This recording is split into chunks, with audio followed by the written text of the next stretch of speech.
Hi guys, good morning. કેમ છો તમે બધા? તો બસ હમણાં સવારના 5:30 વાગ્યા છે અને હું બસ સૂતો જ નથી આખી રાત. શું કામ કે આજે બહુ મોટો દિવસ છે અને આજે જે આપણે આટલા ટાઈમથી પ્લાન કરતા હતા સરપ્રાઈઝ કૃપાને આપવાની, તો એનો બસ એ દિવસ આવી ગયો છે અને બધો પ્લાન થઈ ગયો છે. મેં, મમ્મી અને પપ્પાએ બધો રેડી કર્યો છે અને બસ આજે આપણે હવે સવારના આપણે જાશું.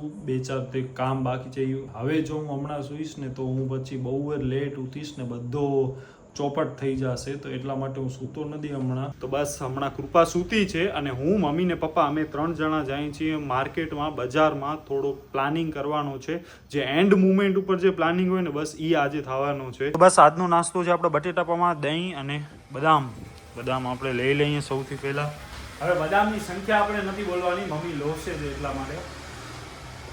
તો બસ મિત્રો આપણે ફાઇનલી નીકળી ગયા છીએ અને હમણાં 12 વાગ્યા છે. અતિની ગતિ મોડો થઈ ગયો છે, પણ હવે જોઈએ આજે કેટલો કામ આપણો પૂરો થાય છે. આજે આપણને કોઈ પણ હિસાબે છે ને એ સરપ્રાઈઝ કૃપા સુધી પહોંચાડી દેવાની છે, મતલબ રિવીલ કરી નાખવાનો છે. સૌથી પહેલા આપણને આજે કામ કરવાનો છે ને તો એ આપણને બોક્સ લેવાનો છે. આમાં તમને બધાને થશે કે આ ખ્યાતની સગાઈ ટાઈમે પણ આ બોક્સ ને ઓન તેને શું કેટલા નાટક કર્યા હતા. તો બસ ફરી પાછો આપણે ઈ જ ટાઈપનો એક બોક્સ ગોતવા જઈએ છીએ. ત્યારે પણ આઈ થિંક આવો જ ટાઈમ થયો તો 11:30-12 વાગ્યા હતા અને હમણાં પણ ઈ જ ટાઈમ થઈ ગયો છે. એટલે જોઈએ હવે બોક્સ મળે છે કે નહીં. આ વખતે પપ્પા છે, લાસ્ટ ટાઈમ પપ્પા આપણા ભેગા નતા હાલ્યા, હું ને કૃપા જ હતા. શું લાગે છે મળી જશે બોક્સ જલ્દી? મળી જશે, પણ હવે લાસ્ટ ટાઈમ તો છે ને અમને આખો બોક્સ મળી ગયો હતો. આ વખતે પણ એમ આખો બોક્સ મળશે કે પછી વાળેલો ચોળેલો હશે? દુકાનવાળો કોઈ હોય લાઈનમાં, દુકાનવાળા કને હજી એટલે થોડોક ડેમેજ થઈ ગયો હોય ને એવું મળી જાય. એટલે સ્ક્રેપ વાળા ઓ બાજુ તો ઘણા જ હોય છે. તો બસ મિત્રો આપણે આવી ગયા છીએ ફાઇનલી ભીડ નાકા પાસે અને બસ હવે આપણને અહીંયા ગોતવાનો છે બોક્સ. ઓ દિવસની જેમ જ, પણ આજે મમ્મી પપ્પા છે અને આ તડકામાં પણ ભીડ નાખવાનો આઝાદ ચોક કહેવાય. હા, કબૂતરોને છે ને આઝાદ ચોક કહેવાય. તો બસ હવે આજે હમણાં આપણને ગોતવાનો છે ફૂલ બપોરના ભઠ્ઠ તડકામાં. આપણે એક વાડા ઉપર આવી ગયા પણ અહીંયા યાર ફ્રીજનો બોક્સ છે નહીં. લાસ્ટ ટાઈમ આપણે અહીંયાથી જ બોક્સ મળ્યો હતો, પણ યાર આજે અહીંયા છે નહીં. એટલે હવે આપણે બીજા વાડા ઉપર જઈએ છીએ. ફાઇનલી આપણા 3 બોક્સ થઈ ગયા છે. એક આપણે આ 3 કર્યા અને પછી આપણે આ વાળા 3 કર્યા. તો આપણે અલગ અલગ આ 1, 2 ને 3 હાલશે ને આ. તો બસ આ ફાઇનલી આપણે કર્યો છે અને માંડ આપણને મળ્યા છે સેમ ટુ સેમ 3 બોક્સ. ફ્રીજના બોક્સ તો મળતા નથી ક્યાંય, એટલે આપણે આ એલઈડી ટીવીના કે એના બોક્સ છે તો બસ એના આપણે એવો કર્યા છે. મમ્મીને બારે તડકો બહુ લાગે ને તો એના માટે આપણે અહીંયા અંદરનો સેટિંગ કર્યો છે. અને બસ હવે આપણે જઈએ છીએ ગાડી પાસે. ફૂલ એટલે ફૂલ ગરમી થાય છે. બોક્સ પણ સારા એવા હેવી છે યાર, સાવ હલકા નથી. નેક્સ્ટ લેવલનો તડકો લાગે છે. માણસો અહીંયા આપણને બધા જોઈ છે કે આ શું કરે છે આટલા ભઠ્ઠ તડકામાં. ને બસ હમણાં 1 વાગી ગયો છે. તો આ કૃપાને સરપ્રાઈઝ દેવાની પાછળ છે ને આપણી ફૂલ નેક્સ્ટ લેવલની પાર્ટ નીકળે છે. મારા પાસે તો આ બોક્સ પકડાતો હોય નથી, હાથ ફૂલ લાલ થઈ ગયા છે અને ગરમી તો ઓ માય ગોડ. આપણે છે ને આને ઉદિવસના કેમ રાખ્યા હતા એમ સુવડાવી દઈએ. ખરું મજા આવી?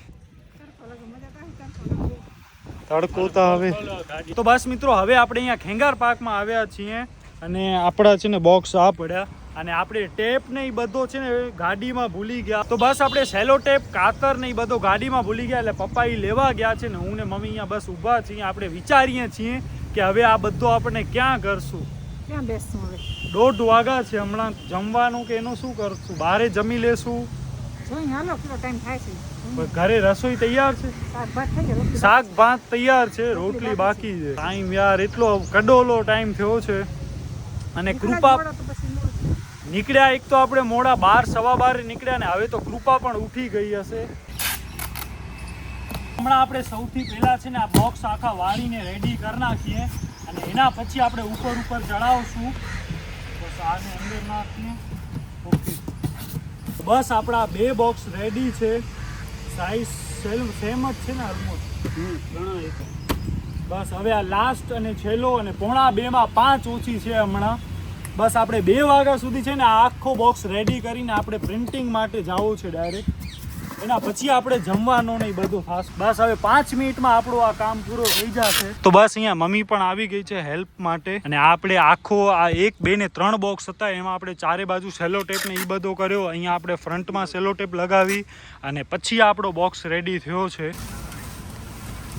બોક્સ છે ને આપણે અહીંયા ઉપર ચડાવી નાખ્યો છે અને હવે આપણે છે ને પ્રિન્ટવાળા પાસે જવું પડશે બોક્સ લઈને. નકા છે ને જો બોક્સ આપણે ઘરે લઈ જાશું તો પણ પ્રોબ્લેમ છે. અને મમ્મી અંદર બેસી ગઈ છે ને આ જે કૃપાની એક ચૂની પડી હતી ગાડીમાં ને એક મમ્મીની ચૂની એ 2 ચૂનીથી આપણે બાંધ્યો છે. શું કામ કે હમણાં આપણા પાસે અહીંયા છે ને દોરી કે એવો કાંઈ જ નથી. અને આ બોક્સ આખો આવી રીતના પડ્યો છે ને પવન પણ સારો એવો છે. ઉઠશે નહીં ને? મમ્મી છે ને પાછળ બેઠી હશે એવી રીતના કે તમે પણ એના ભેગા પાછળ બેસી જાજો એટલે વાંધો ના આવે. એક છે ને બેનર વાળા એમણે તો અહીંયાથી દુકાન શિફ્ટ કરીને કુકમામાં કરી નાખી છે. અને હવે એક આપણે બીજા અહીંયા છે એનામાં અહીંયા લખેલો છે ફક્ત 10 મિનિટમાં બેનર પ્રિન્ટ મેળવો. તો જોઈએ હવે થાય છે કે શું. અને બસ હમણાં 2:45 વાગ્યા છે. હા 3:30 સુધી થઈ જાય ને તો પણ હાલે. તો બસ મિત્રો આપણે અહીંયા પ્રિન્ટ માટે પણ આવી ગયા છીએ. અને હવે અહીંયા એવી રીતના છે કે 2 ટાઈપના મટીરિયલ છે. એક આપણે આ ટાઈપનો જે રેગ્યુલર બેનર પ્રિન્ટ હોય એ, અને એક આપણે છે ને ત્યાં પડ્યો છે રોલ સ્ટીકર પ્રિન્ટ ટાઈપનો. અને બંનેની પ્રાઇસમાં પણ બહુ સારો એવો ડિફરન્સ છે.